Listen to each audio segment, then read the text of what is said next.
Hello friends, नमस्कार। भक्ति ज्ञान चैनल में आपका स्वागत है। आज मैं आपको बताऊंगी विधवा औरत कितना रो रही है अपने पति के लिए, कितना याद कर रही है वो अपने पति को कि तुम मुझे छोड़कर क्यों चले गए, भगवान ने मेरे साथ में ऐसा क्यों करा, तुम्हें मुझसे क्यों छीना। तुम्हें पता है तुम्हारे बिना मैं कितनी अकेली हूँ, मैं तुम्हारे बिना एक पल भी नहीं रह सकती। मुझे समाज, ये दुनिया जीने नहीं देती, घर परिवार के लोग मुझे जीने नहीं देते। मुझे तुम्हारी इतनी याद आती है बहुत ज़्यादा, मैं बहुत अकेली पड़ गई हूँ। सारे काम मुझे तुम्हारे बिना करने पड़ते हैं। मैं कुछ भी नहीं जानती, किसी काम के लिए भी नहीं जानती। तुम इतना कुछ मेरे लिए छोड़कर भी गए हो, पर भी मुझे किसी चीज़ के बारे में कुछ भी नहीं पता। तुम कितने अच्छे थे, तुम मेरा साथ क्यों छोड़कर चले गए। तुम मुझे हर हफ्ते घुमाने लेके जाया करते, मुझे तुम्हारी सारी बातें याद आती हैं। तुम मेरे लिए कितना किया करते, कभी तुमने मेरे से ऊंची आवाज़ में बात भी नहीं की। तुमने मुझे कितने अच्छी तरह से रखा है, अपनी पत्नी की कितनी इज्जत करी तुमने। मुझे तुम्हारी सारी बातें याद आती हैं, बहुत प्यार करती हूँ मैं तुमसे, पर तुम मेरा साथ छोड़कर बीच रास्ते में चले गए। इसलिए मैं ये कहना चाहूँगी अपने भगवान से कि मेरे भगवान ने मुझे तुमसे क्यों दूर कर दिया, या तुम्हें मुझसे दूर क्यों कर दिया, और मुझे भी तुमसे दूर कैसे कर दिया कि हम दोनों के बीच में इतनी दूरियां हो गई। हम इतने अकेले हूँ आज मैं तुम्हारे बिना। तुम्हारी यादों के अलावा मेरे पास कुछ नहीं है, मैं तुम्हें याद कर सकती हूँ बस। और देखो मैं तुम्हारे बच्चों को तुम्हारे बिना कैसे पाल रही हूँ। तुम ऊपर हो, भगवान के पास हो, कहीं भी हो, कम से कम देख तो रहे होंगे कि मैं तुम्हारे बच्चों को किस तरह पाल रही हूँ, अपने बच्चों को मतलब। तुम्हारे बिना मैं बच्चों को किस तरह पाल रही हूँ। मुझे तुम्हारे बच्चों की देख रेख भी सही से नहीं हो पा रही है। तुम थे तो मुझे किसी भी चीज़ की कोई कमी नहीं थी।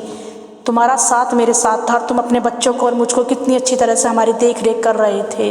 पर आज मैं बहुत अकेली हूँ, तुम्हें बहुत ज़्यादा याद करती हूँ। तुम्हारे बिना मेरा बिल्कुल भी मन नहीं लगता। तुम मुझे छोड़कर क्यों चले गए भगवान, तूने मेरे साथ बहुत बुरा करा, क्यों छोड़ गए तुम मुझे। तुम्हें मुझसे दूर नहीं होना चाहिए था। हे भगवान, तूने मेरे साथ जो कुछ किया वो गलत करा। इसलिए मैं अपने पति के लिए 2 लाइनें गाना चाहूँगी। वो यह कहती है, और क्या लाइनें गाती है सुनो। तुम बिन जिया जाए कैसे, कैसे जिया जाए तुम बिन जिया जाए कैसे, कैसे जिया जाए तुम बिन।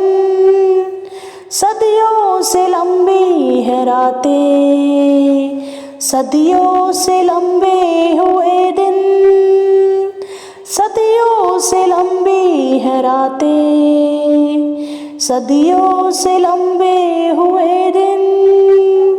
आ जाओ लौट कर तुम, ये दिल कह रहा है।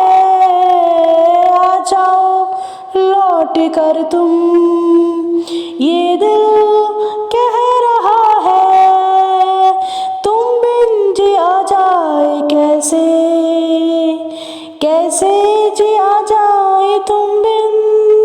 इस बात को मजाक मत समझो, उस औरत से पूछो जिसका आदमी जीवन में नहीं है और उसे बीच रास्ते में छोड़कर चला गया। और जिस औरत के ऊपर इतनी जिम्मेदारियां आकर पड़ गई हैं, उसे अपने आदमी के बिना अकेले संभालनी पड़ रही हैं। क्योंकि जब भी किसी औरत की, किसी लड़की की एक लड़के के साथ शादी होती है, वह पति पत्नी के रिश्ते में जुड़ते हैं, सारी जिम्मेदारी आदमी के ऊपर आ जाती है। वह अपनी बीवी को भी पालता है, ये लगा लो, उसकी सारी इच्छाओं को पूरी करता है, हर सुख दुख में उसका साथ देता है। फिर जब बच्चे होते हैं, बच्चों को भी वह हर चीज़ उनको समय समय पर देता है, किसी चीज़ की कमी नहीं होने देता। आप ये समझो या दिमाग लगाओ, अगर वो आदमी ही इस दुनिया में ना रहे तो वो औरत कैसे अपने आप को संभालेगी और कैसे अपने बच्चों को संभालेगी। यह सोचकर इन बातों को, इन लाइनों को सुने, पर किसी का मजाक ना बनाएं। किसी का मजाक बनाना अपनी ज़िंदगी को तबाह करना होता है। क्योंकि अगर हम आज किसी का मजाक बना रहे हैं तो कल समय या भगवान हमारे भी मजाक बना सकता है। मेरी वीडियो सुनने के लिए थैंक यू सो मच।